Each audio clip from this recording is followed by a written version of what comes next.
Welcome everyone to another series of our Global Employability Expert webinar. My name is Mirta Aguirre. I am the head of employability of virtual internships, and we are very happy to have you here today with us. So let me remind you how this works in case this is your first time joining us, okay? So we are conducting a webinar where we have a speaker who is going to share a very interesting topic. You can rewatch this later on because we're recording this and we're going to send you the recording later on. You can also share it with people who you think this may be interesting for them. We have an option, the Q&A box, where you can ask questions for our speaker, okay?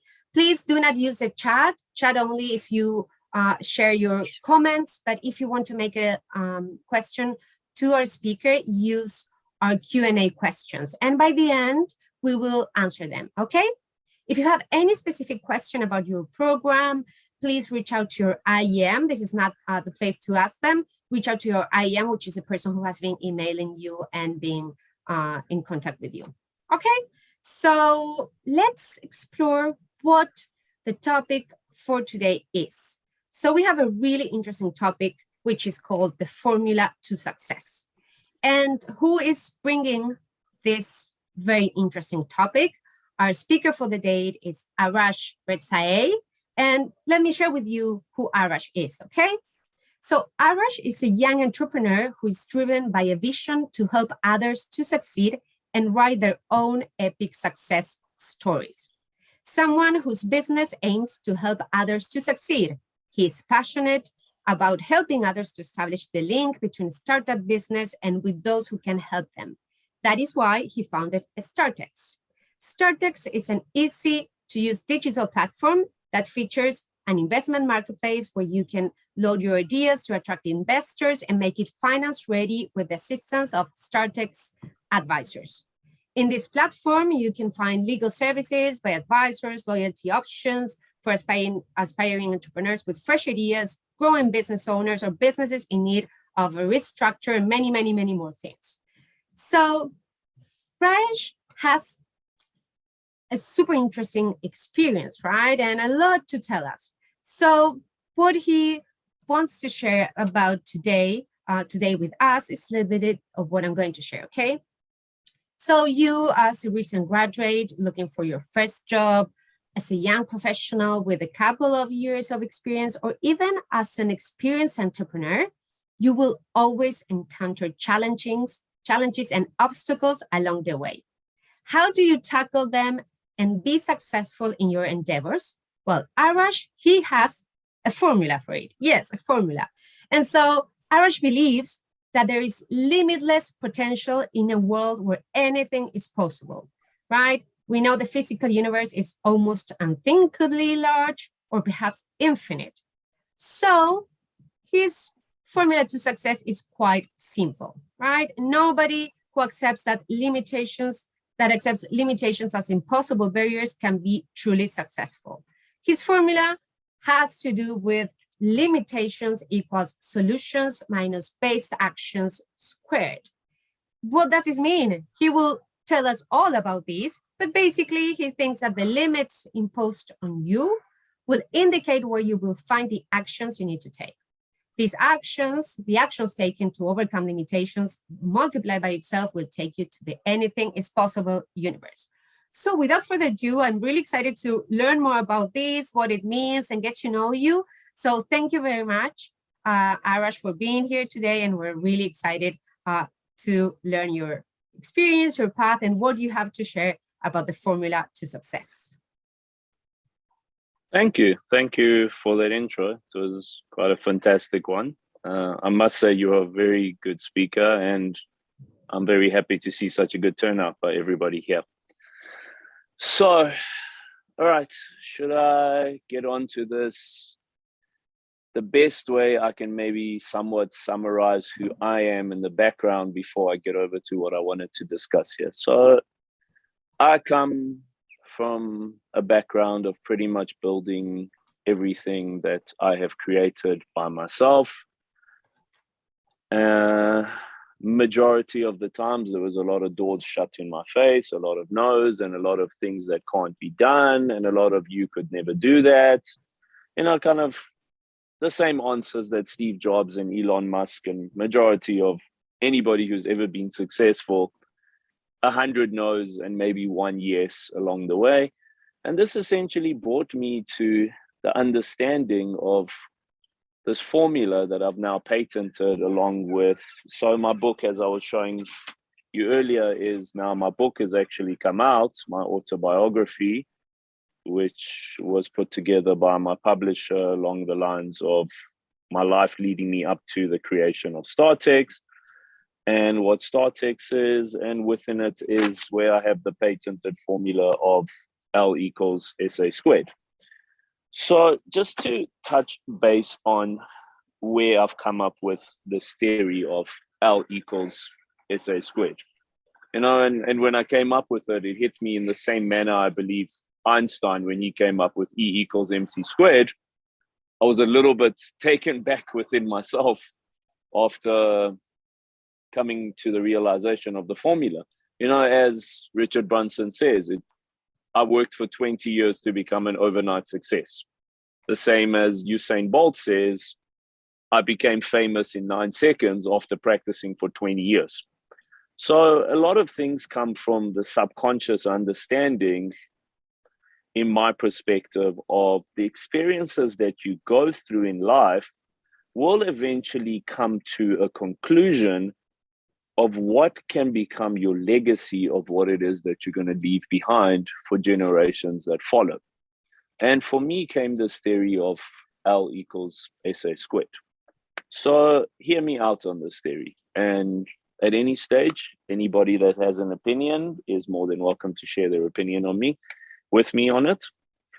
If we live in an infinite universe, now this is something that's been agreed on by scientists, by religions, by politicians, by absolutely everybody. The people that say the world is flat and the people that say the world is round, by, what do you call them? Controversial people. Everybody has agreed on one simple subject, that the world is infinite, which really makes sense because if you look at every single one of us, we are one in a species of billions, in billions of species, on billions of planets, in billions of universes. Thus meaning we live in this infinite, constantly ever-changing universe where anything essentially is possible. Now, through my life experience, and every single time that somebody told me that something couldn't be done, it came from a very close-minded perspective of the individual to say that that certain aspect can't be done until it was done. The same as you look at Steve Jobs. Everybody told him you can't put a computer in people's pockets. He did it. Everybody told Elon Musk you can't land a spaceship backwards. He did it. Everybody told Jeff Bezos you can't create an online e-commerce shopping platform. He did it. And within the realization of, and what has become very fascinating for me now as I'm started getting a little bit older, I'm still middle-aged, I'm not saying I'm old, but as I start getting older is I've started studying the understanding of the human mind. And what's essentially come to me in the human mind is that all humans work on a physiological level, that all of our decisions are made on a physiological level based on the information that is fed to our mind. Now, a little bit complicated than just that is that our psyche, our cognitive bias actually works on 2 levels, on the high level and on the lower level. And what is known on the higher level is this is where we make our analytical conscious decisions. And on the lower level is where we make our subconscious emotional decisions.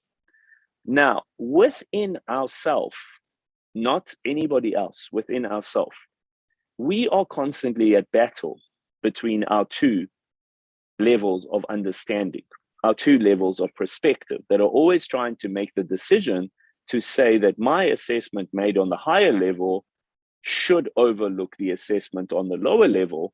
But the problem on that is that the emotional level is always going to be an emotional level that we resonate with more. So as I've started understanding this, I've started become a lot more fascinated, not on the decisions that people make, but how is it that people got to the certain decisions that they got to? And within understanding this, I started understanding that all of our decisions are based on our perspective. Every single person sitting in this webinar has a different perspective.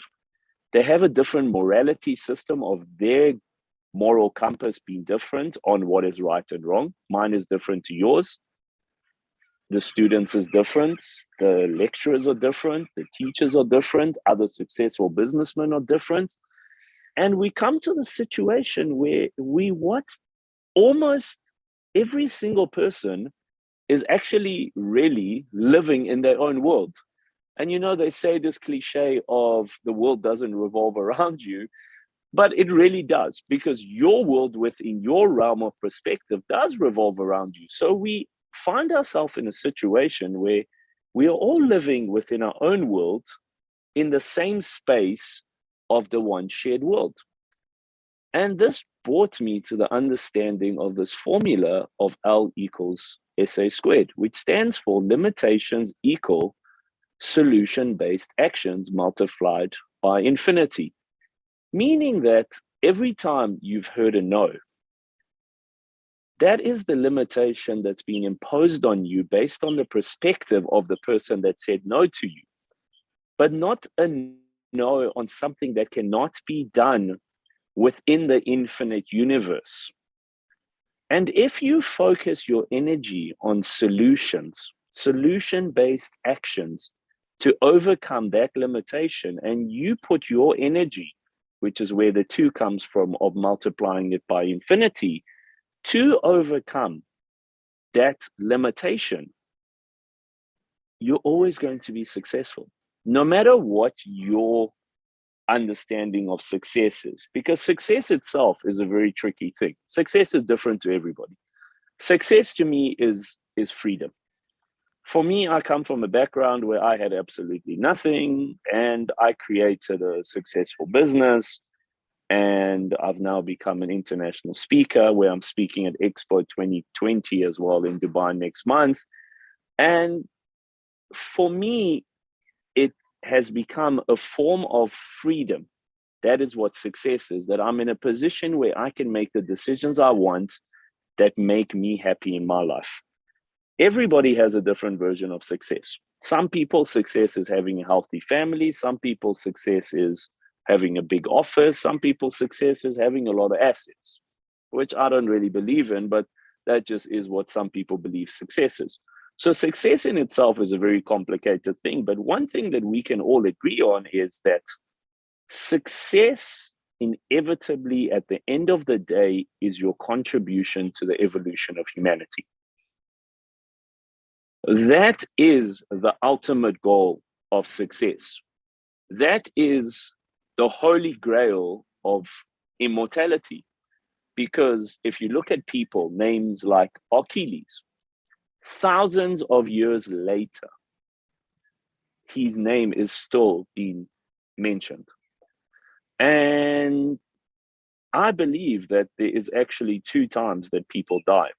Once you die when they bury you, and once you die when the last person that you know says your name for the last time.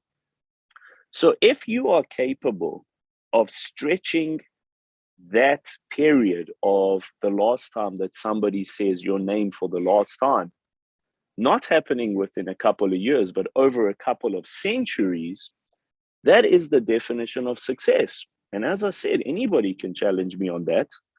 But in order for you to reach that, you leave a legacy behind, you have to contribute to the evolution of humanity. You have to make humanity better for everybody, for yourself, and for your environment. And the only way that you're going to do that is by stretching the limitations that humanity has in this exact moment. The limitations of the perspective of the people that you speak to that will tell you that a certain thing cannot be done.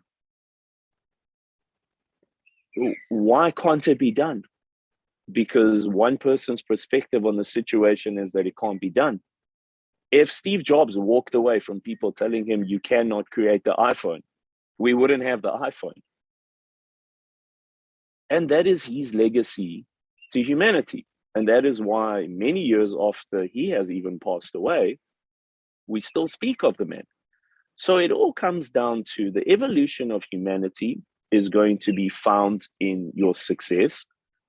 And your success is always going to come from overcoming the limitations that people say, that things that cannot be done, whether within a sport, whether within your business vision, whether within even a relationship, where people say to you that something cannot be done. So you see, the formula of success stretches across every aspect of your life, that anywhere that somebody says to you that a certain thing cannot be done, if you come up with a solution and you focus your actions towards that and you overcome that, people are going to turn around and say, this is the guy that we said to him a certain thing cannot be done. And he overcame it. He overcame the limitation. Now, within overcoming the limitation, you've contributed to humanity's evolution, because the certain limitation that was said can't be done, you have now stretched that certain limitation no longer exists, because you came along and you moved this limitation bar out of the way, and you said, there you go. I created the iPhone, I created Amazon, I created StartX. I was told by everybody, StartX can't be done. I was told by the most powerful investors in the world that we don't need a platform like StartX, which aggregates to the investment industries. And when I got it done, those same investors came to me and asked me if they can become equity partners within the business. And that essentially is where the limitations do not exist. Now, I don't want to be quoted on this. Actually, you can quote me on it. I don't really mind. But if we live in an infinite universe, where are the limitations? Where are the you can't do this? Where are the no, don't try it? Why? Someone within their perspective of their world and their edge of understanding says that a certain thing can't be done. Why would you accept that? Thus, bringing me to limitations will always equal solution-based actions. And in you coming up with solutions for limits is where you're going to find your success in this life. And your success is always going to be attached to the last time that somebody says your name for the last time. And that is going to be stretched out by how much you have contributed to the evolution of humanity. And how is it that you have made the world a better place? Yeah. So I have one first key question, right? So you're saying, yes, go ahead. I see a hand is up, but yeah, let's go with your question first. I see that Naval's hand is up. you are mentioning, right? We really need to overcome limitations. How can we do that? How can we change our perspective to really focus on opportunities rather than on limitations? Limitations in themselves are based on people's perspective. And you know what I'm starting to, as I get older, I'm starting to get very, very fascinated on this. Even experts make mistakes. Genuinely, even experts make mistakes on certain aspects where they will tell you a certain thing cannot be done. And if you take the same question and you ask 3 separate experts, you will have 3 different answers. I'm pretty sure you've had this in your life where you've asked 3 different people the exact same question and you've triangulated it amongst 3 people, and you have seen that 3 people don't seem to have the same answer, but somewhere in the middle, you will understand that the opportunity lies within the certain limit of what people have said to you can't be done. And you start looking for opportunities. You start looking for ways of how is it that this certain thing cannot be done. You see, for me in creating StartX, everybody told me you cannot create an aggregator platform which taps into the investment industry, and it filters the deal flow of what goes to the investors. So in short, what StartX is for everyone here, the biggest problem in the investment industry until StartX came along is that as an investor, and I come from an investment background of a venture capitalist, is that as an investor, we used to get thousands of deals. Out of 1,000 deals, only 100 were correctly built. Out of 100, 10 made sense. Out of 10, only one was investable. Now, within this standard industry norm, what would essentially happen is that a lot of entrepreneurs would try and approach investors, but investors got to a point of deal assessment fatigue where they sat going through deals after deal after deal after deal, and eventually they got annoyed. And even if your deal came along, which was a fantastic deal, but based on their mood of reading, let's say, 500 other rubbish deals, which just weren't correctly structured, they didn't even acknowledge your deal. And everybody told me that StartX cannot be created, which will come in between the entrepreneurs and the investors. And instead of investors getting thousands of deals which don't match what they're looking for, we will plug it into our algorithm, which we've now partnered with Amazon, and we will tailor those specific deals to the correct investor in the world. So before, what would happen is an entrepreneur would take his pitch deck and send it to, let's say, 100 investors. And all 100 investors would turn around and say, that's not within our investment mandate. And what would happen is the entrepreneur would turn around and he would accept that limitation and say, okay, well, maybe the idea of the venture that I'm trying to do can't be done because I have 100 investors that have said no to me. But the 100 investors don't really get to see the perspective from where you're seeing the perspective. And, you know, one of the things that I'm speaking on at Expo, now I'm actually speaking at a convention, an exhibition in Cape Town before I speak at Expo on this, is that before you approach an investor for funding, for financial opportunity to invest in your venture, you have to get the investor to see the venture from your perspective. Because if you blindly send a person who has never lived in a situation that you have lived, he's never going to understand the value of your proposition, of your venture. And he's going to give you that limitation. So you have to accept somewhere within the middle ground that not everybody sees the world the way that you do.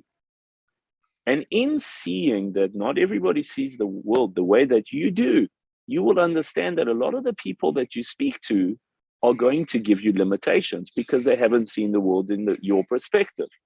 Like a scenario. So in one of the Asian countries, taxi systems before the Uber days were purely cash. They were purely cash that every single time you got in a taxi, you had to pay cash. And some guy came along with the concept of creating a barcode that once you sat in the taxi, you would just scan the barcode and it would connect to your bank account and it would release the payment, not putting you in a situation of only getting in taxis if you had cash. And he sent this idea to thousands of investors and they all declined him. And the reason they all declined him is because they had never been in a position of sitting in a taxi that only required cash. So before he could explain what he needs the money for to create this amazing breakthrough idea that would change the entire taxi industry, he wasn't capable of explaining his perspective because he was talking to people that didn't even understand the language that he was asking for funding in. And he eventually came right because he tapped into a market of somebody that had had the frustration of sitting in a taxi and not having cash and having to go to an ATM before he could get to his location. And this investor turned around and said, I understand what it is that you want money for, and I believe in it. And that comes with the perspective of the person you speak to. And what seems to be happening in the entrepreneur world is that a lot of people seem to think that as soon as they've created a pitch deck, they can just send it off to an investor, and all that they need is capital, and they can turn their business into the next Amazon. And that's unfortunately not how the business world works. Investors want to see you doing what you talk. They really want to see you walk your talk before they put money behind you. It's the same concept as, and this is one of the funniest things. And I was actually even having a joke about this with one of my comedian friends. I said, people go to church on a Sunday and they ask God for $1 million. But on a Monday, God will connect them with people, will give them a supplier on a Tuesday. On a Wednesday, will introduce them to clients, will give them somebody to help them, put it all together on a Thursday, and then they will go back on a Sunday and they will say, God, why didn't you give me $1 million? He gave you everything in that space of 5 days to connect all of the dots, to put it together, to help you with that $1 million that you were asking him for. But you didn't want to first push to go into second gear, and you just wanted to sit in neutral, let's call it that. And you wanted him to just give you the $1 million. And that's all essentially what's happening in the investment space with investors. Investors are being sent thousands and thousands of deals where people don't understand the perspective of what it is that you're asking for finance for. And they turn around to you and they'll say to you, it can't be done. Now, within them saying it can't be done, that is the limitation that they're saying to you can't be done. So challenge their perspective. Say to them, I believe it can be done because in my world of me going through this, and this, I'm telling you there's an opportunity in the market within my perspective. And you will see how quickly that investor will turn around to you and say, okay, I'm now starting to see it through your eyes. And through your eyes, I'm starting to see that it could fairly be lucrative. And you've overcome a limitation within that. And it all comes down to your mindset of, instead of sitting back and saying, okay, I need help from other people before I can help myself, go out there and find solutions. Help yourself. The saying goes is that once the ball starts rolling, it's impossible to stop the ball. And it's true. A lot of people sit around waiting for something to happen before the ball starts rolling, because a lot of people told them, here's the limitation and the ball cannot roll. But who told you that limitation, on whoever told you that certain thing can't be done, is what's real within an infinite universe? Why don't you just come up with a solution and get the ball rolling? Just change your mindset around what are the things that you allow to become reality within your world. You don't have to listen to every single person that says something. Challenge it. One thing that you mentioned that I think it's really interesting, you mentioned, okay, how can we precisely make sure we share our perspective, right, with others so they really can put themselves in our shoes. And so I think that in this case, empathy is quite interesting and important, right? To be able to connect with other person, share your experience, but they also like really understanding what's going on. And I think empathy and communication are two key skills, because basically, right, like you mentioned, if you want to persuade anyone to invest in your company, or perhaps if you want to propose a solution you have to your internship supervisor, you are going to need to be able to explain from my perspective, but my supervisor needs to understand. So I really need to be clear in communicating this, right? How do you think communication and empathy can be a key player in this? You know what is actually a very, very fantastic cliche saying?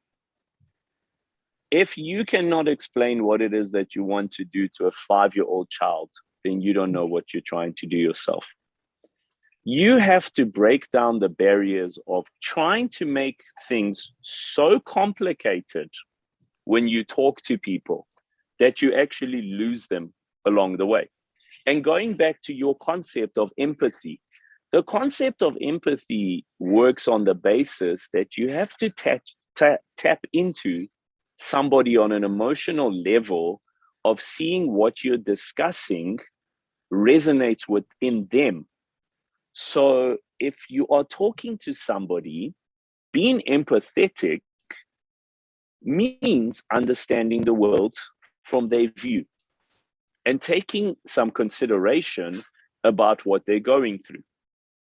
Now, within that, and if you begin talking to people, I have a very fantastic thing, and I do this when I walk into banks sometimes. The other day I walked into my bank and it was sometime like 3 o'clock in the afternoon. And I walked in and I cracked a joke and I said, "Good morning," at 3 o'clock in the afternoon. And everybody in the bank is like, "What? Good morning at 3 o'clock in the afternoon?" And the fact that I opened my intro based on the grounds of tapping into somebody on a comedic level to make their day a little bit better showed a bit of consideration that I'm not only here for myself, I'm here to actually engage with others, and I'm here to have a good life, taking into account that I'm going to also wish a good life on others. That is the basis of empathy. The basis of empathy is that you care that people around you grow with you. That's what empathy is. Empathy means that what you do in this lifetime betters the environment around you. That in effect betters the environment for people that are within your environment. And that all comes through consideration, and that all comes through the concept of wanting to help others. This whole concept of, a lot of people think that success is having a lot of money. I've had a lot of money. It doesn't make you any happier, guys. It really does not make you happier having a lot of money and having a lot of nice things and living a life that's Instagram worthy, let's call it, in this day and age of social media, where people are very fascinated on the concept of showing off. A lot of people believe in the concept of fake it till you make it. Fake it till you make it is for fools. Try to make it until you make it. You don't need to fake it. You can focus on trying to make it, and then one day you will make it. And you will see how unattached you become to the materialistic aspects, the materialistic things that you gain along the road on the journey, but more about how is it that you can better the lives of people around you with the material things that you get. Within our business, we automatically give 10% of our turnover towards climate control. We have a fantastic program with Stripe. Stripe is our payment portal. And on all of the transactions that we do, we automatically, before the money even comes into our account, we have agreed with my board and my partners that we will give 10% of that towards making sure that the earth is a better place. And we also have a charity where we put children through school, and we help these youngsters in these youth education programs, and we pay for their universities and such and so forth. And it all comes from a place of, you're not supposed to make a lot of money to keep it in your bank accounts. You're supposed to make a lot of money to help other people have a better life. And if you can approach that if your vision is aligned with the people that you interact with, how is it that what I'm trying to do is going to make this person's life better? That's the definition of empathy. It really is the definition of empathy. Yes, and communication. And there's something really interesting, because many people who study work life, professional development, have really come to reflect on, okay, what makes someone have a meaningful career, right? And as you mentioned, we tend to think, okay, it's going to be my title, right? The very important title, how much money I earn, what this company I'm working for is known because I'm working for one of the best companies in the world. Okay, those are things that may contribute to our professional development. But studies show that people who are really committed and motivated with their career path have a perspective of wanting to make an impact in the world, right? Saying, I want my career, I want my work to make an impact. And when you connect with that impact is when you start, I think that's one of also the ways in which we can connect with new perspectives, right? And I wanted to ask you, in your case, because we understood that we become very limited by listening to other people saying, no, this cannot be done, right? So there we have a clear limitation. Correct. And so how can we do to say, okay, I'm not going to pay attention to that. I'm going to focus on creating opportunities. What has worked for you? Was it talking to different people? Was it reading? Was it studying? How was it for you to get this state where you had more opportunities? I believe you also mentioned something about connecting with our emotion and listening something there too, right? What has worked for you? The question, why? It's why. If, so in my life story, I went through a very fascinating, very, very fascinating life story that I have the CEO of the second largest property company in the world giving my testimonial on my book. That what a fantastic read. And I spent many years very confused on the question of why. And why am I here? Why am I here? What is it I'm trying to do? And more importantly, where am I going? And not knowing where you're going. So you have to somehow tap into your emotional level of asking yourself difficult questions. A lot of people don't want to ask themselves difficult questions. They really don't. They go on their day-to-day life, living within their comfort zone. They believe everything that's been told to them, and they just say, okay, that sounds about right. I'm not going to challenge it. I'm not going to sit and ask difficult questions of myself. But if you are capable, and the Dalai Lama believes this, he says that every person has to spend an hour by themselves every single day.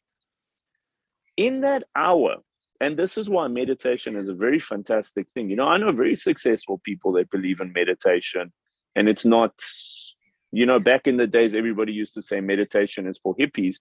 I meditate, Ray Dalio meditates, Bill Gates meditates, Mark Zuckerberg meditates. There are a lot of people that believe in meditation. And the definition of meditation and what the Dalai Lama essentially says is that in that hour that you're by yourself, this is where you're supposed to ask yourself the difficult questions of, why am I here and where is it that I'm going? And as morbid as this may sound, we're not going to fall over and die one day. That this is also a very, very fascinating thing that people believe. We're in the process of dying. Every single person in this webinar is not going to fall over and die one day. From the day we were born, we were put on a path that we are being given a certain time. We're being given a certain level of energy that we can allocate correctly. And if you're capable of allocating that energy correctly within your span of, let's say, a lifetime of 100 years, that impacts humanity over the next 5,000 years, it's going to feel like you lived on this earth for 5,000 years.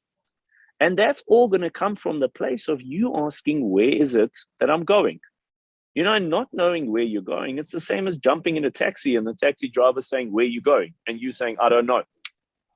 You're just going to drive around in circles and look like a clown that you won driving around in circles. You're not going to do anything productive, just driving around in circles, and you eventually end up wasting your time. So for me, what was the breakthrough moment is that I sat and I assessed and I said, what is my why? And my why became that I want to leave a legacy behind that changes the investment industry. And through my why, I managed to figure out where am I going? Because can you see that they're very aligned? If you know your why, you will figure out where you're going towards your why. And there's a big difference between vision and purpose. A vision is something that you may have in the future, but a purpose is your driven engine within yourself that you're working towards your purpose to reach your why. And if you know your why, and the why is only going to come through asking yourself the difficult questions, you are always going to be driven by achieving this certain why. You know, if you look at guys like Elon Musk, so there's a lot of very wealthy billionaires in the world. You know, you look at Elon Musk and everybody says, why is this guy not stopping? He's got $200 billion. He's not stopping because he's not driven by money. His purpose is to get humanity on Mars. And until the man achieves that, even if he has $1 trillion, it is not money that is driving his purpose, but in his mind, he knows what his why is. He knows his why is that he is going to help humanity get to another planet so that we do not become extinct as a species by being on another planet if something happens to Earth. And he's asked and he's answered his why. You know, and that's the same why that drives people like Jeff Bezos. You know, Amazon was created in 1996. The first time he actually made money was apparently in 2010. For 14 years, he actually made no money. I made no money as well for many, many years as well. And everybody kept telling me, why are you doing this? It doesn't make you money. And I said to them, well, here's the beauty. I can either go work a 9 to 5 where I'll make an average amount of money by making somebody else's dream a reality, or I can not make money, but one day when I make money, I'm going to make so much money that I can change the world and I can make the world a better place for people around me. And that's what drove me. Yeah, I think that's, well, really inspiring, right? Because as you mentioned, asking why is such a big question, right? And difficult questions. And when we start exploring our whys, many people also that think of career development, they really say, okay, perhaps so far, especially when we are starting our first years after university, we may not have so much clarity on our why, but we can start asking ourselves questions regarding what is important to us and what we value. If we get to understand what I value, then I may start having some hints, right?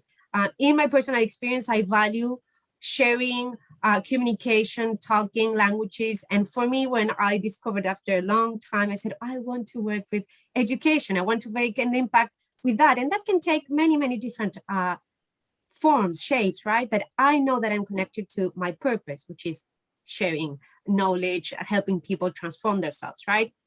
It was not clear at the beginning, but with these questions, like you mentioned, right? Asking, what do I value, right? What I want my contribution to be, that helped me a little bit. Yeah. And you took it step by step, I'm pretty sure. You see, here's the funny thing about life. and it's really funny.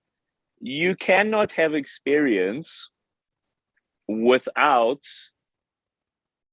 doing certain things that bring you to a point of experience, but you cannot make decisions on experience because you haven't created experience yet. So it is the funniest thing that you may for 10 years keep making bad decisions, but all of a sudden on your 10th year, you have collected enough data in your mind to know what are the things that resonate with you and certain things that you will allocate your time to, which again time itself is literally the only thing we have, and it's really such another, so I've had a few breakthrough moments in my life, and I actually have a guru, and his name is Guru Kali, and he's one of my like spiritual advisors, and him and I speak on like a weekly basis. And I went on this very, very fascinating journey with him. And he brought me to the realization that life itself is an internal state of existence, meaning that everything that happens in our life is here.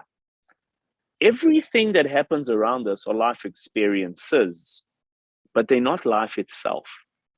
Meaning that everything that happens around us are somewhat background music to the main show that is life within us ourselves.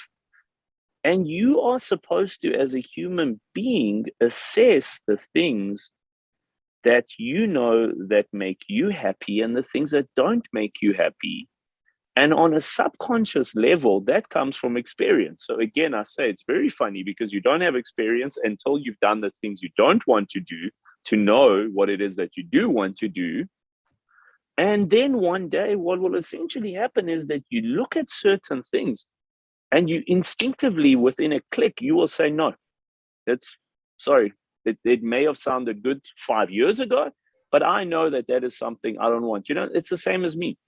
I get invited to all sorts of events and speakings and foundations and charities. And I instinctively, within reading 2 sentences of it, I think to myself, no, it's not something that I'm going to allocate my time to. And an event like this, where I can see that I'm helping youngsters, this is something I'm passionate about. But this comes from a place of experience. Of instead of me going to these loud, noisy events and experiences and being given things and please come speak at this, I don't want to allocate my time to that. I want to sit with youngsters and help them connect the dots of everything that's in front of them to find their purpose of what is the direction that they want to go in life. Yeah, I was going to bring exactly this phrase by Steve Jobs, right? That he said, we can only connect dots by looking backwards. I have no idea what's going to happen in the future. And something that you said that I think it's really nice for our participants to reflect is life is a constant, ongoing set of experiences, right? We're experiencing new things all the time. This is something Buddhism talks a lot. It's super fascinating. And we can have all this perspective, this approach to our professional development, our internship experience, and saying, I'm having an opportunity, right, to do a challenge, because any job entails a challenge, any internship. And I can write, expand my perspective, really try to tackle this challenge. And also knowing that any experience is going to nurture my path, right? Whether if I've had jobs I didn't like, probably Arash, you also had jobs you didn't like. And that helped you say, this is not for me. This is not what I like. And we can thank that experience and said, oh, you know what? No, that's not for me. I worked in companies where I said, oh, this world is not for me. And that actually redirected me, right? So it seems like you're saying, let's consider like experiences like this huge opportunity to learn, and also trust that with this time and within time, we will once see like be more like clear about our values, a purpose, and this really big question of why, right? You have to live. You have to live to know what it is that you want to live for. I actually just came up with it in a sentence. I'm going to write that down somewhere. You have to live to know what it is that you want to live for.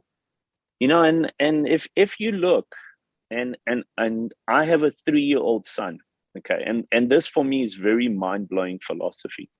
If you look at a 3-year-old child that will sit on a couch and out of nowhere will burst out into laughter and will make himself so happy with everything around him, but we as adults only get that sense of joy and happiness when something happens on the external world. Why? Life is supposed to be an internal state of being that at the age of 3, you can trigger your emotions to be happy, to be sad, to be whatever you want to feel. But as you go through life, you start attaching your internal happiness and your internal state of existence on things happening around you. You know, and you see people, they get so excited when they're driving down the road, like let's say in a Ferrari. You could get just as excited sitting in a room by yourself. You don't have to attach those certain emotional values on things that happen around you. You're supposed to live internally. And, you know, this is one of the things that my guru helped me understand in life. You know, because when I was younger, I used to fly fancy jets and have McLarens and Ferraris and all of that stuff. And I used to think that that is the definition of success. And those are the things that are going to make me happy. And those things actually make you more miserable than anything. If you can sit in a room by yourself and you can trigger yourself to be happy, the same as a 3-year-old child, you've actually hit a new level of superiority in this world. And that means that nobody can ever tell you that something cannot be done, because people are living within their perspective of, they are telling you that this certain thing can't be done because there's nothing attached to it externally that validates what your internal opinions of it are. But your internal opinions are the only opinions that are supposed to matter in your life. And through that, you will find your why. You will find what makes you happy. You will find where it is that you want to go. You will find what it is that you want people to remember you by. You know, and I had my late mentor, and he was my best friend. He was my mentor, my best friend. He was one of the guys that helped me change my life. And he used to say, when people say your name, if they're not smiling, there's a problem. You're supposed to make people happy by just hearing your name, you know. And you know, like one of the experiences, like I lived through this with my late mentor, is that, you know, the one day we were sitting in a restaurant and all of a sudden he turns around and sends a cake to a lady sitting next to us. And I'm looking at him thinking, why? And he turns around to her and says, yeah, I overheard on the phone saying that it's your birthday. And I see you sitting by yourself and I don't want you to be sitting there. So the cake is my present to you so that you're not sitting on your birthday by yourself. And the fascinating thing about him is that he didn't really have money. It's not like he could have afforded the cake and everybody hears lots of cake. But he just wanted to be known as somebody that if you say his name, the first thing you do is smile. And that comes with your question earlier that you asked of empathy. That is the definition of empathy. When you see a stranger sitting by themselves on their birthday, and you think to yourself, how can I make that person smile? You're living for a greater purpose than just yourself. And if you're capable of living for a greater purpose than just yourself, you will leave a legacy on this world. People will say your name thousands of years after you have died, like Leonardo da Vinci. Listen to us. We're saying Leonardo da Vinci's name thousands of years after the man died because he contributed to humanity. He made the human race better. That when you say the man's name, you only remember the great things that he did. And that all comes from your why. That all comes from, as you said, your place of empathy, your place of communication with others, your place of just general caring. You know? Yeah, and you mentioned something also really interesting, right? The role of happiness and play, right? How we shouldn't forget that we become adults, but that doesn't mean that we cannot still have this playful approach to life. And that can translate, of course, into our career development as well, by really thinking, what are the things that I enjoy doing, right? In my work, what is, when I'm doing something, am I connected to the task? Am I enjoying this? That is what we call the flow state, which is a key element to really being productive. And when you are in flow state, it means it doesn't matter anything around you. You're so connected. You're enjoying yourself. It's challenging, but you're getting there, right? And so that I think that's a really powerful idea, right? Like you mentioned, the power of really changing our perspective, right? Understanding that limitations come from the ideas of other people have according to their perspectives, but I can work on my perspective, decide what my perspective is, and change and work towards changing others' people's perspective so we can have this really empathetic process. And then that's when we can be successful, because we're really opening ourselves for new opportunities, and therefore new solutions, and therefore many, many more options.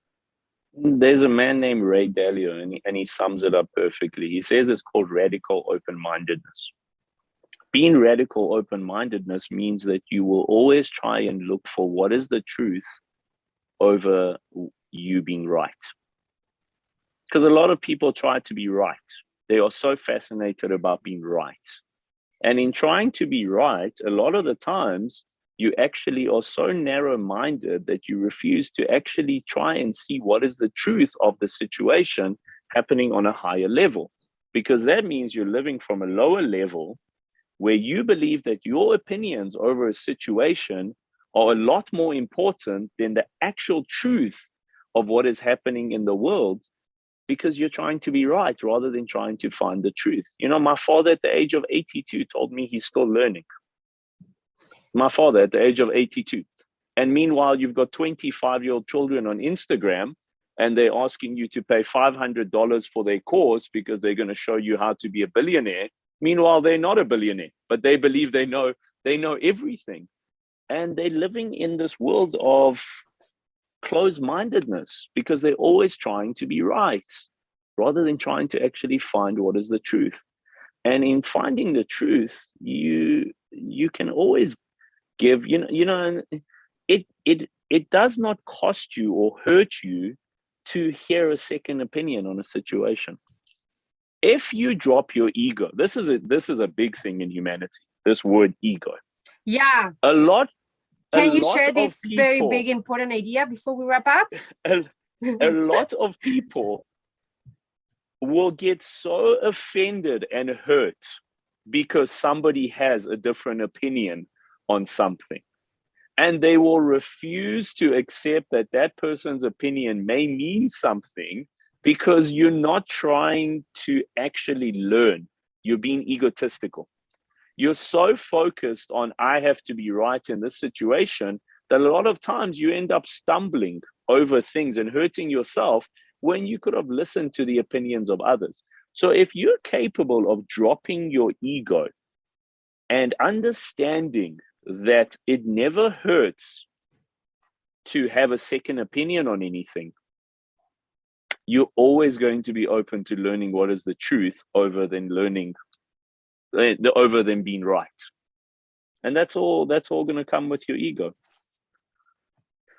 Yeah, I don't have anything else to say. I think I'm good for today. Everything you've shared is super interesting. We can definitely take very key ideas, right, on the power of perspective, on understanding there are different perspectives that may limit us, but we will need to learn how to overcome them, right? Being empathetic, communicating with people, and finding our value so we can start reflecting on our why, which is going definitely to be a key element into our personal and professional development, career development. The more we can contribute through our work, the more we're going to feel. So I think we have some really interesting ideas to reflect on.